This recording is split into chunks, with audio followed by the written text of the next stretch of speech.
reanudamos nuestra reflexión en torno a este Jesús histórico, reinterpretado, memoria creativa.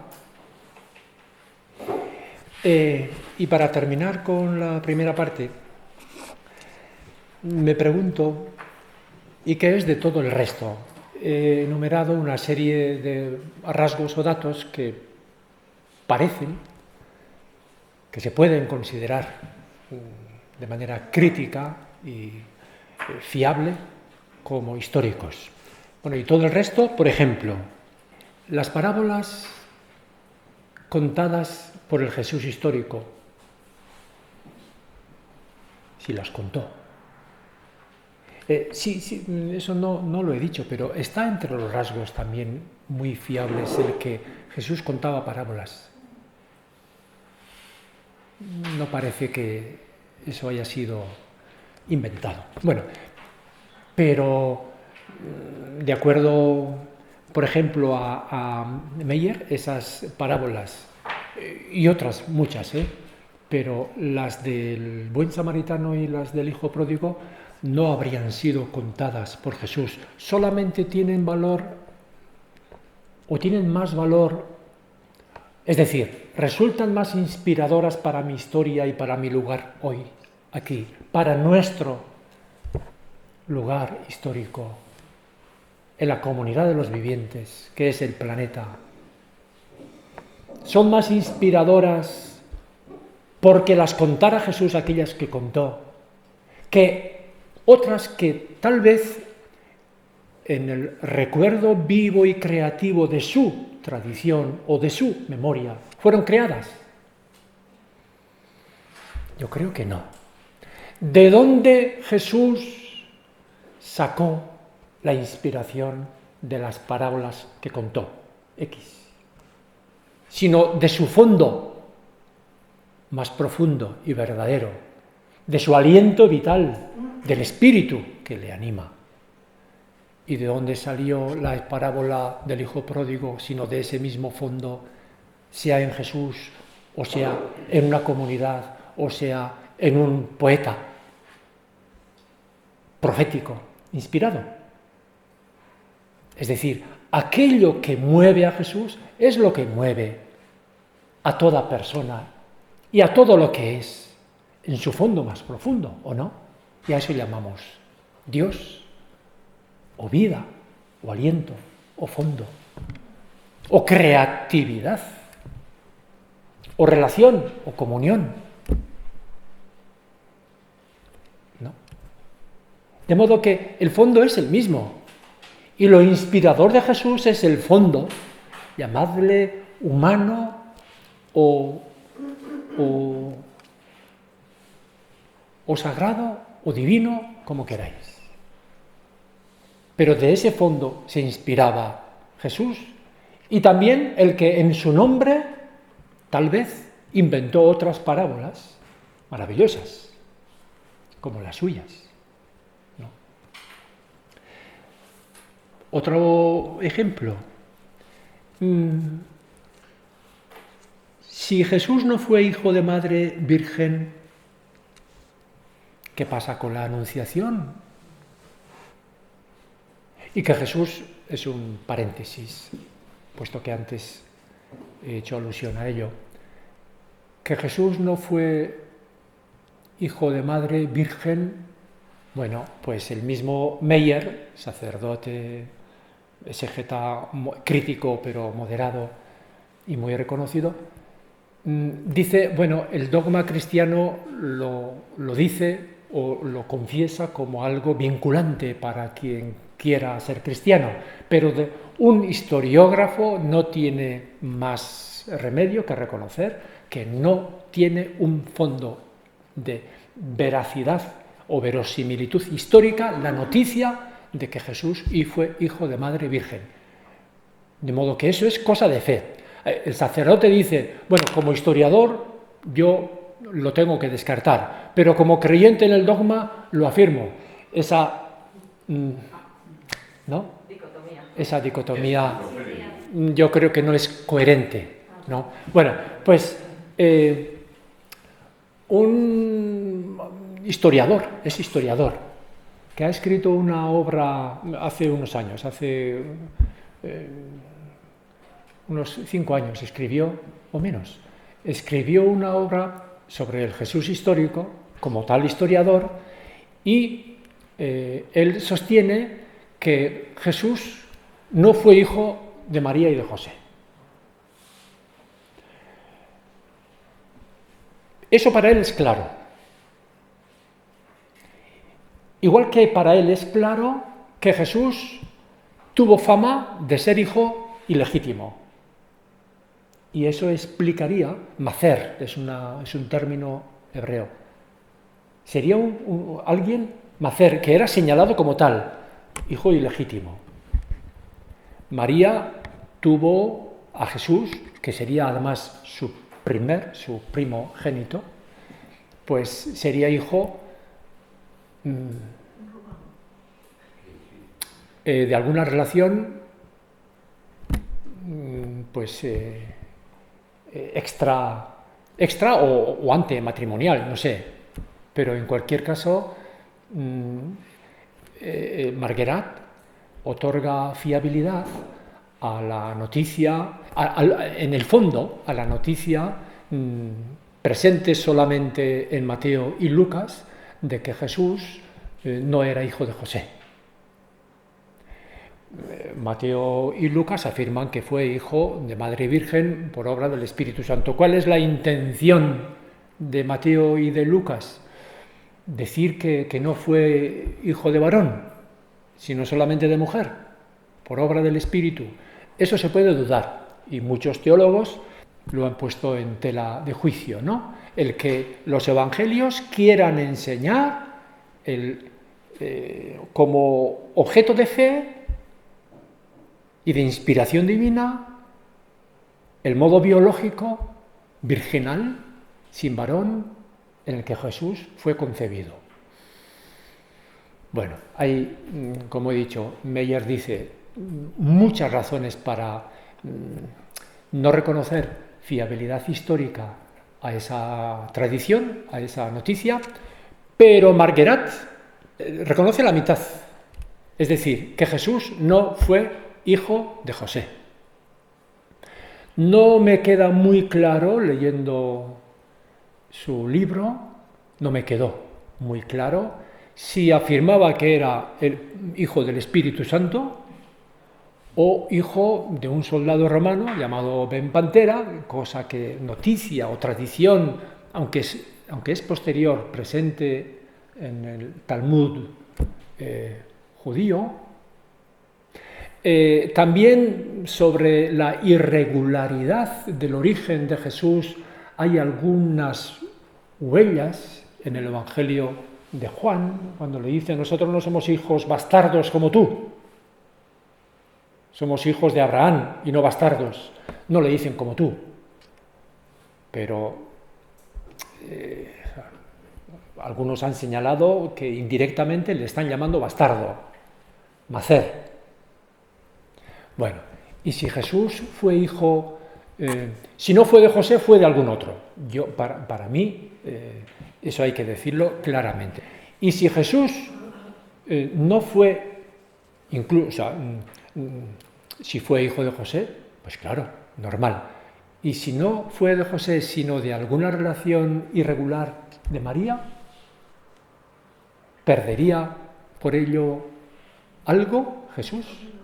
Bueno, y perdería, a eso iba, perdería algo de su encanto y de su fuerza inspiradora el relato de la Anunciación, el ángel que anuncia: tendrás un hijo, se llamará Hijo de Dios, él salvará.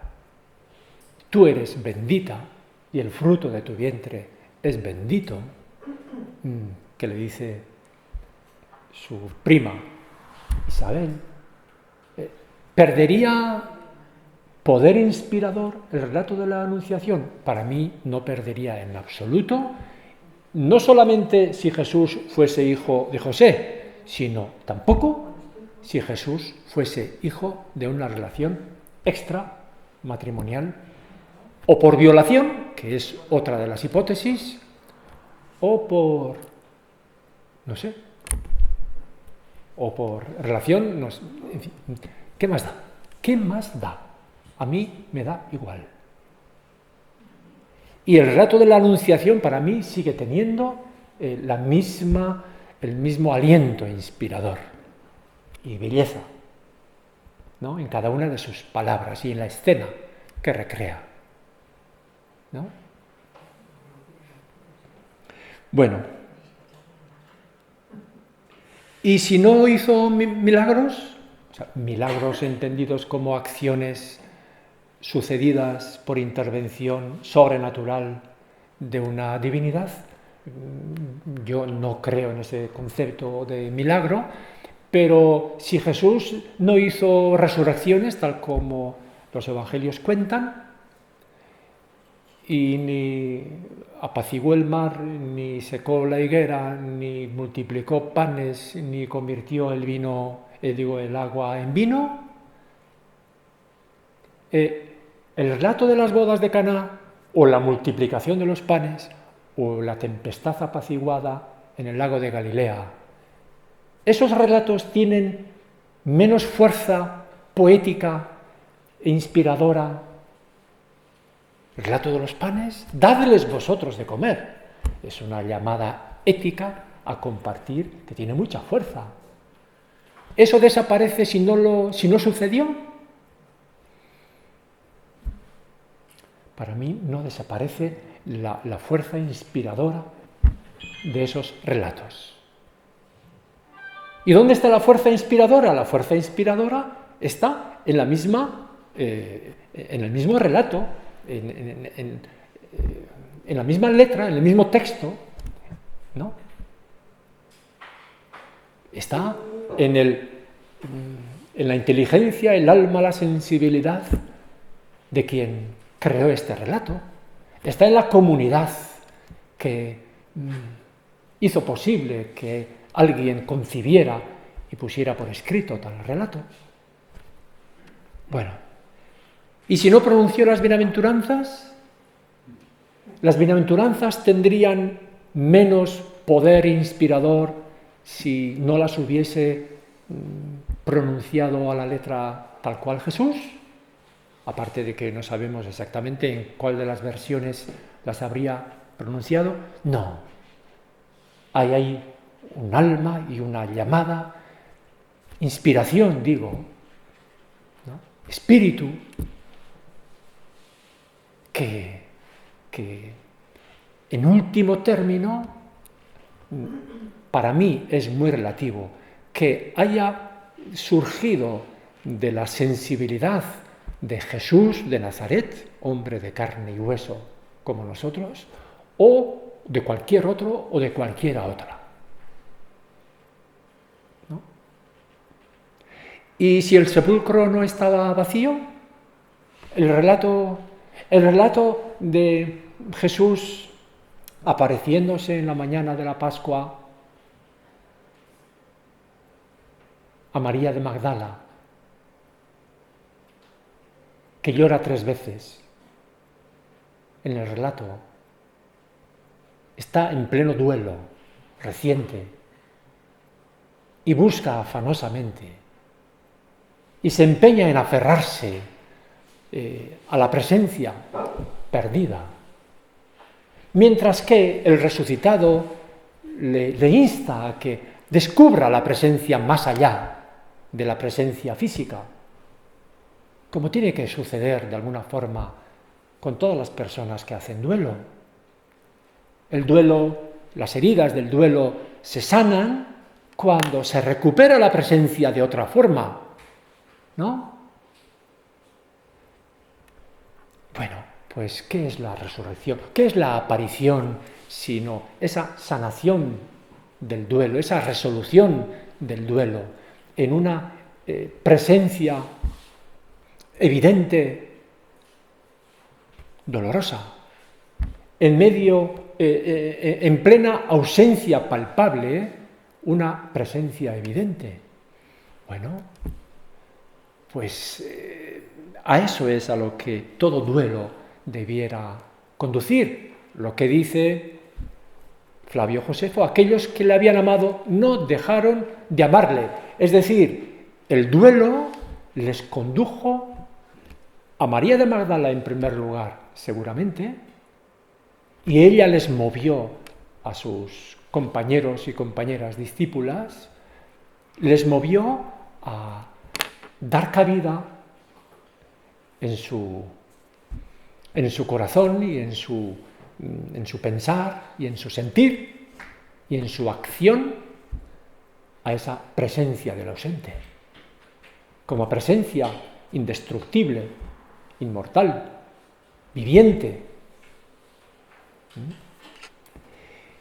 Y si no lo vieron físicamente, el relato de los discípulos de Emaús pierde valor.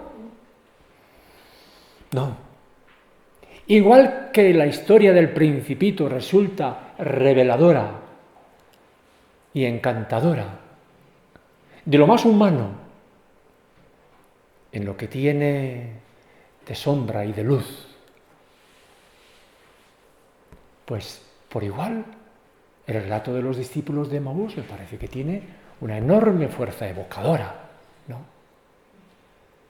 El tercero presente, la cena compartida, el día que declina, el pan partido, ¿no? El recuerdo que se sana, la vuelta a Jerusalén, el testimonio que revive. Bueno, pues, esta es nuestra historia, ¿no?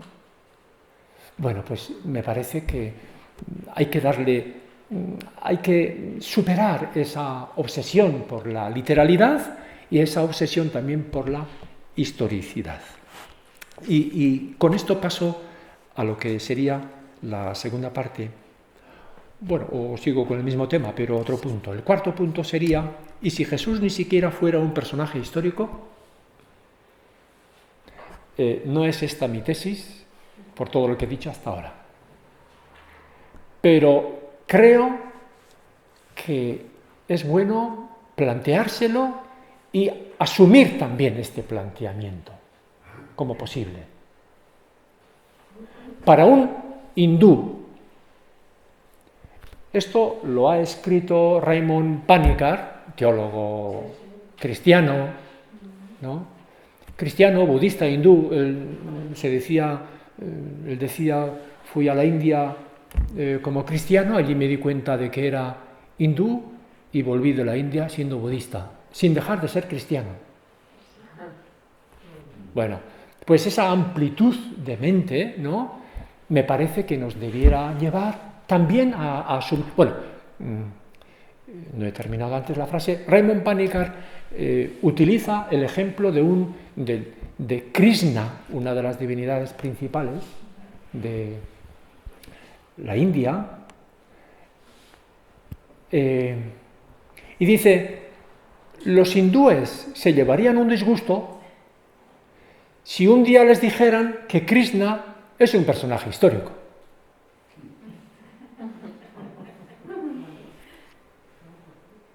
¿Por qué? Pues porque lo que es realidad histórica no es, en la mentalidad de un hindú, tan real como lo es el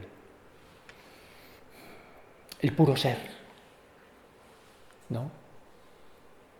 Y creo que deberíamos liberarnos también, no solamente de la obsesión de la literalidad, de la interpretación literal, sino también de la necesidad de afirmar que Jesús fue. En fin, los detalles se pueden discutir, pero lo que no se puede discutir es que hubo un personaje, Jesús de Nazaret, y que fue el que puso en marcha este movimiento. Yo creo que fue así, que un personaje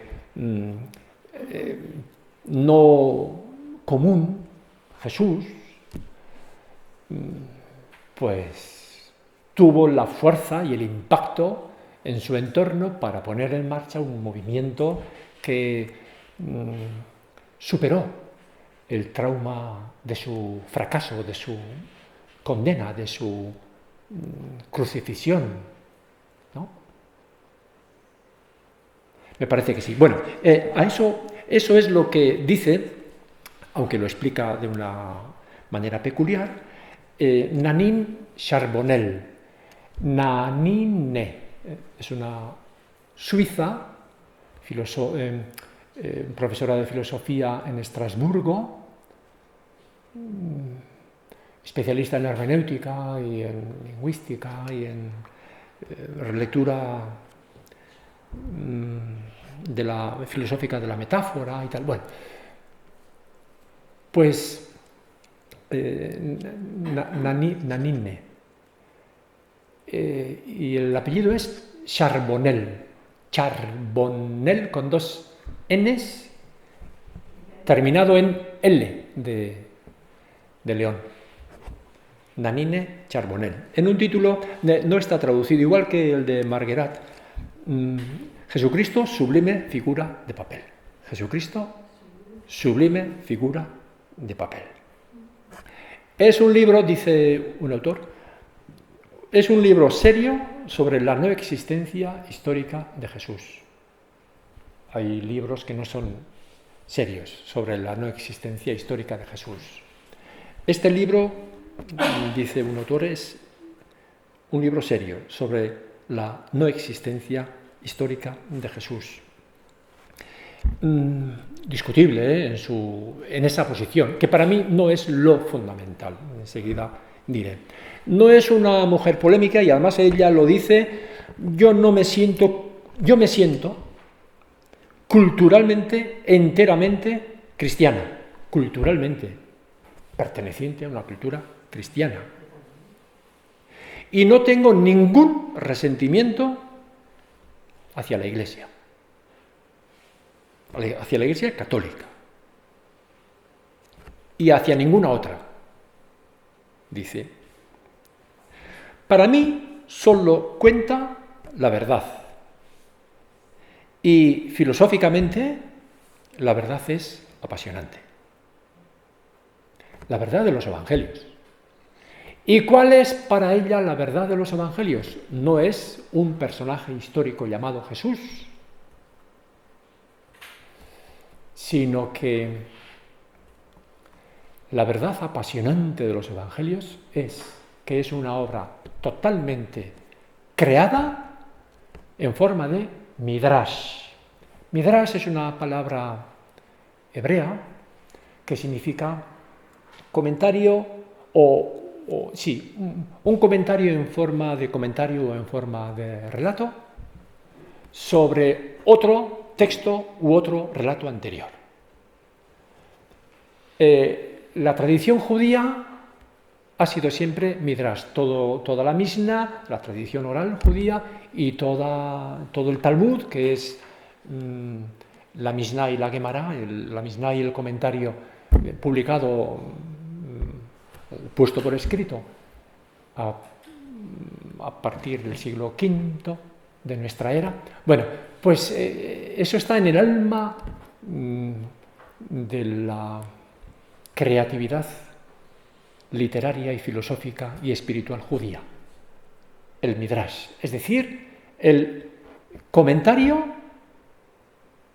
del comentario o el comentario de un texto que a su vez será comentado por otro cuyo comentario será de nuevo comentado y así se encadena toda la historia de la relectura, que es comentario y reinterpretación libre. Libre, pero tomando base siempre en lo que ya está escrito. Bueno, pues los evangelistas habrían hecho la proeza espiritual, filosófica y literaria de construir un personaje en torno al cual, en forma de relatos, por ejemplo, como el de la Anunciación, o en forma de relatos o de textos proféticos, como las Bienaventuranzas o el Sermón de la Montaña, o en forma de acciones milagrosas, de relatos de acción curativa, o en forma de la pasión. Bueno, serían recreaciones literarias de textos y frases y relatos del Antiguo Testamento. Ella, en un libro de 500 páginas, lo desarrolla y lo argumenta. No es ahora el momento de, bueno, pues en fin, pues de hablar de sus argumentos en concreto, ¿verdad? Pero es lo que ella defiende. Y además lo defiende contra las diferentes maneras como se han leído los evangelios, ¿no? Ella dice que su propuesta de entender los evangelios como midrashim, como midrash en plural, como recreaciones de frases, textos, relatos, profecías del Antiguo Testamento, de manera muy especial de frases y relatos ligados a personajes como Abraham, después Isaac, Jacob, José, los 12 hijos, Moisés, después los jueces, personajes que están, Sansón. Esto lo habían estudiado ya otros muchos exégetas, el paralelismo que hay en los evangelios de la infancia en especial entre algunos personajes del Antiguo Testamento, especialmente Moisés, salvado de las aguas, perseguido en Egipto, Josué, Jesús es el mismo nombre, ¿no? Todas las hazañas bélicas de Josué, liberadoras, atribuidas, o sea, Moisés y Josué y Elías y Eliseo están ahí latiendo en el fondo de los relatos y de los textos evangélicos constantemente, de manera muy especial en los relatos de la infancia, pero no solo. La multiplicación de los panes, la figura de Elías y de Eliseo está presente. En todo el Sermón de la Montaña, Moisés está ahí, en el trasfondo, etc. Y en la Pasión está presente el siervo de Dios, del profeta Isaías, ¿no? Del segundo Isaías. Y en la Pascua, pues igual, toda la tradición del profeta mártir exaltado está subyaciendo ahí, en el fondo de todos esos relatos. Y así es como él explica todos los evangelios, así es como él explica la figura entera de Jesús. Al decir figura de papel, no rebaja en nada la figura de Jesús, al contrario, la quiere ensalzar como una figura que recoge toda la inspiración presente en los textos y relatos del Antiguo Testamento, recreándolos para el hoy y el aquí de quienes los escribieron, de las comunidades que están detrás y de quien los lee o de las comunidades que hacen presente esos textos en su propia situación y circunstancias históricas, en su propia historia. De modo que la historicidad de Jesús hay que realizarla, ¿no? Y el Midrashim es una forma de crear o de recrear esa historicidad de Jesús, y la lectura del Midrashim ha de serlo igualmente.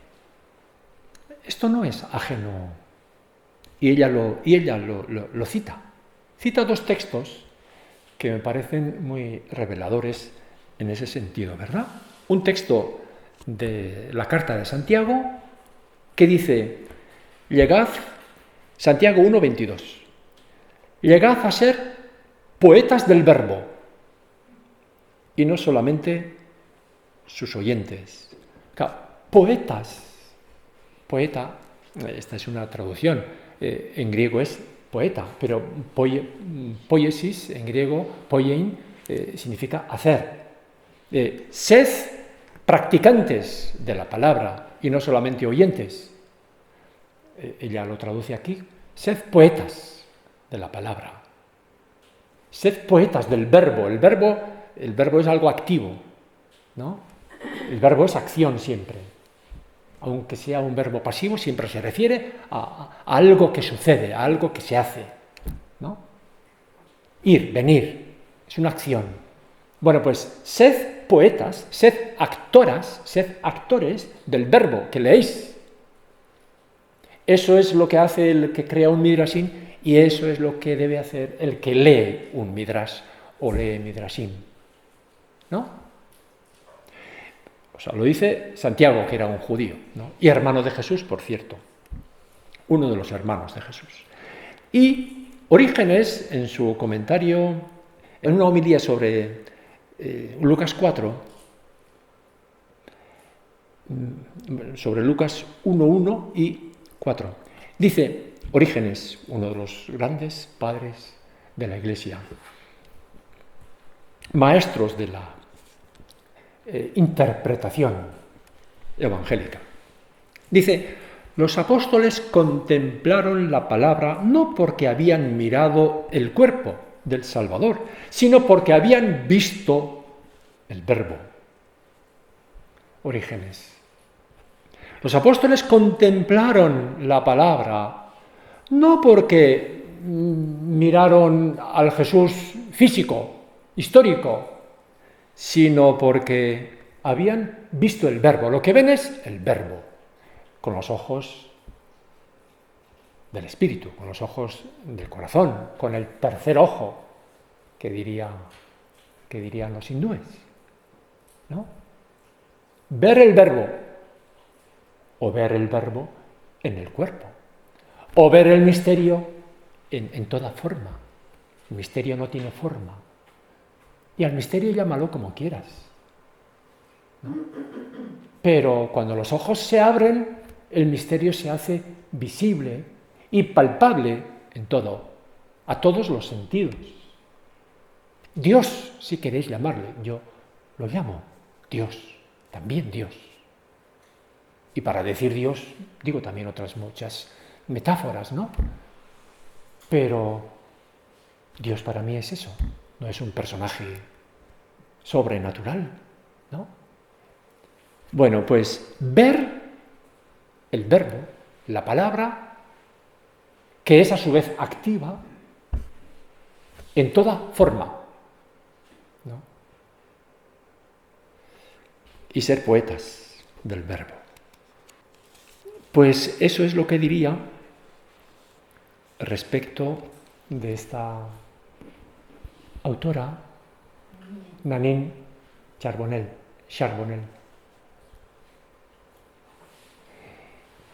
No he terminado de decir cuál es su intención. Ella propone, o sea, su alternativa es una alternativa frente al, dice ella, charlatanismo tipo Código da Vinci. Habla de charlatanismo, porque es verdad que el Código da Vinci, toda la historia de las relaciones de María de Magdala con Jesús, está basada en un evangelio apócrifo, el evangelio de Felipe, donde efectivamente a María de Magdala se dice que era compañera, koinonos, compañera de Jesús, que era la palabra koinonos utilizada para decir pareja. Pero en el lenguaje gnóstico, el evangelio de Felipe es un evangelio gnóstico, apasionante. En el lenguaje gnóstico era también una figura, decir koinonos era una figura para decir relación de discipulado, la discípula iluminada por una o uno, se expresa esa relación como relación de pareja, ¿no? Bueno, puede ser. Yo creo que hay muchas razones, esto es una digresión, yo creo que hay muchas razones para decir que Jesús fue célibe.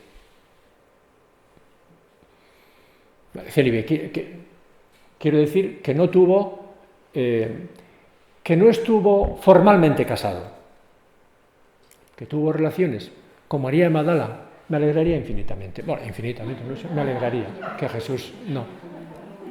Pero, no sé, pero sí, si tuviesen, no, si se acostaron, bueno, sí, también, eso forma parte, ¿no? Y no es desdeñable. Pero no, si tuvieron una relación de acompañamiento mutuo, de confianza mutua, de cariño y de cuidado mutuo, de compromiso mutuo, pues ¿qué más divino que eso queremos? Y si Jesús tuvo eso, pues bendito sea Dios, ¿no? Ahora, me parece que, no sé, honestamente, hay que decir que no parece muy probable que Jesús estuviese casado. Digo formalmente. Y ahora empalmo con lo que sostiene Daniel Marguerat, el del Jesús bastardo. No que fuese bastardo, él no, ahí se inhibe. Dice que fue considerado bastardo. Y el hecho de que Jesús fuese considerado bastardo, es decir, que no fue hijo de José, entonces, o pudo ser del Espíritu Santo, que no pudo ser, lógicamente, o pudo ser de otro. El caso es que tuvo fama de ser bastardo. Sabía la gente que María le tuvo fuera de su matrimonio o antes de su matrimonio, no sé. Bueno, pues resulta que los bastardos no podían casarse. Esto explicaría el celibato, un poco forzado, o muy forzado, de Jesús. Celibato, ya digo, celibato al menos legal.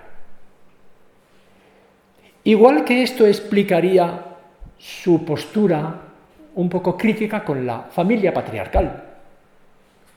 Es muy llamativo el hecho de que Jesús, y en esto los investigadores históricos, en fin, lo insisten en ello, ¿verdad?, que la figura de Jesús aparece como crítica de la familia patriarcal, tradicional.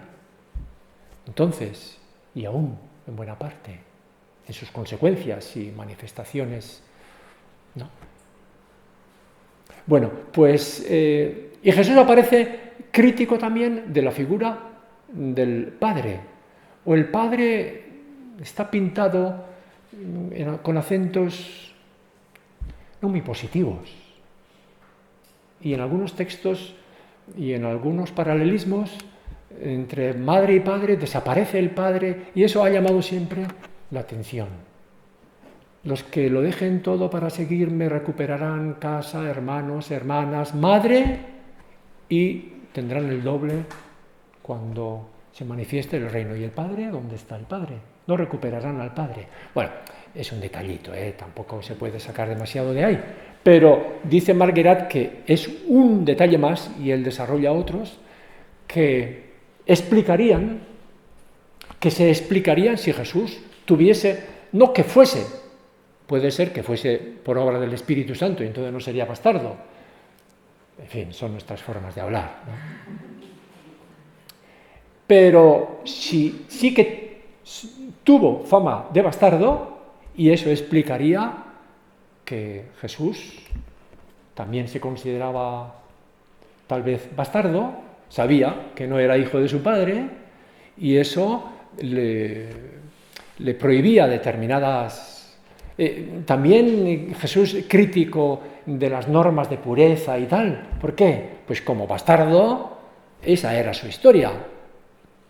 Y quería reconciliarse con esa historia, ¿no?, del que por impuro quedaba excluido de determinadas... bueno.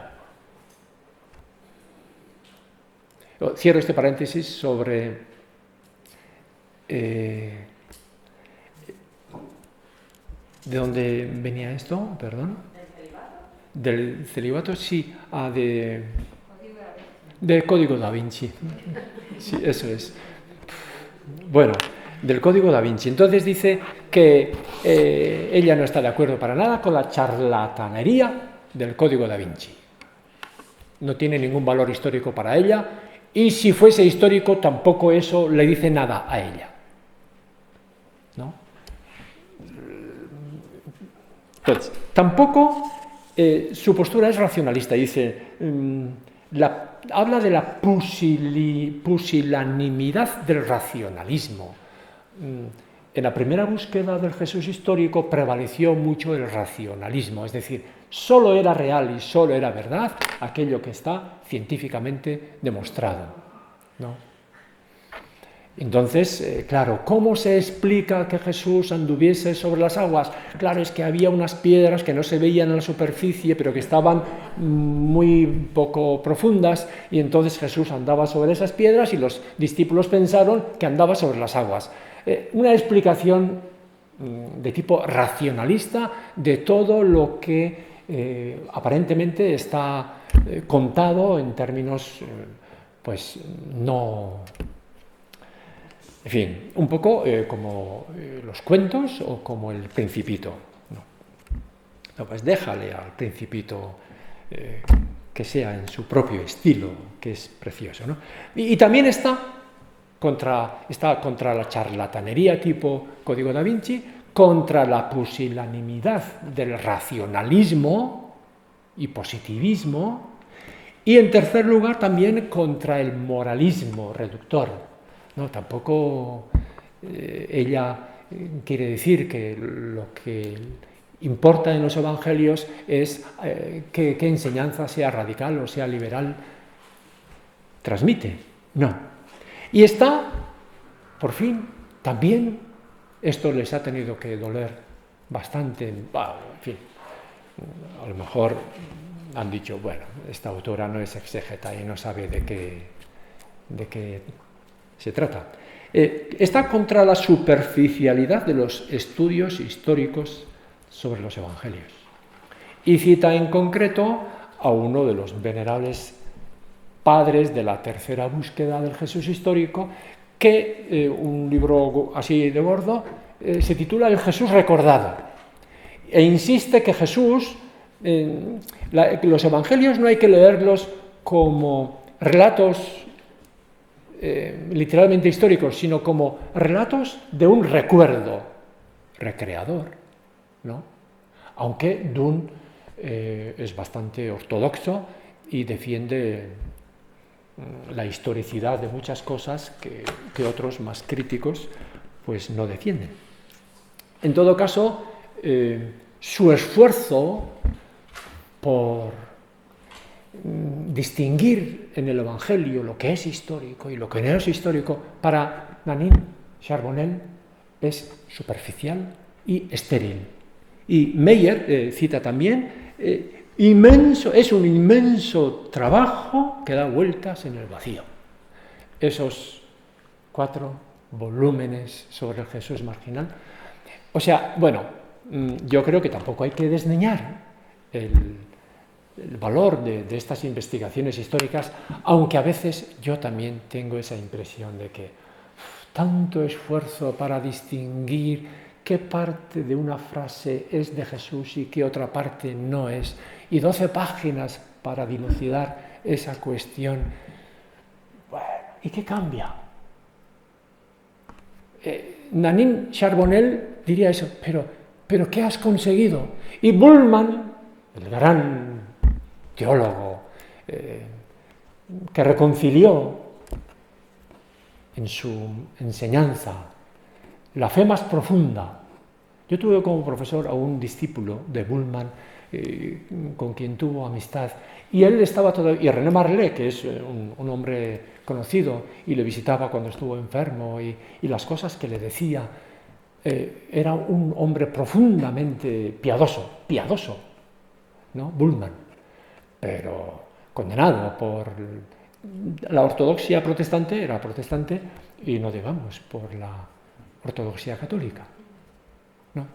Bueno, pues Bullmann le diría, pero ¿de qué le sirve a la gente que predicas o para quien escribes el que le digas, no, esta frase, tomad, esto es mi cuerpo que será entregado por vosotros, esto que será entregado por vosotros no es de Jesús, eso es posterior, el resto sí puede ser de Jesús, etc. ¿Y qué sacamos? Está bien, como estudio está bien, como ejercicio escolar, pues es muy interesante, pero ¿qué sacamos de ahí? Bueno, pues eso es lo que reprocha Nanin Charbonnel a estos que dedican sus inmensas capacidades intelectuales y profesionales a esta labor de discernimiento, de vivisección de los textos, de análisis pormenorizado. Eso es como escribir varios volúmenes, como se dice en el chiste, ¿no? Varios volúmenes sobre la E muda del francés, ¿no? ¿Está bien? ¿No?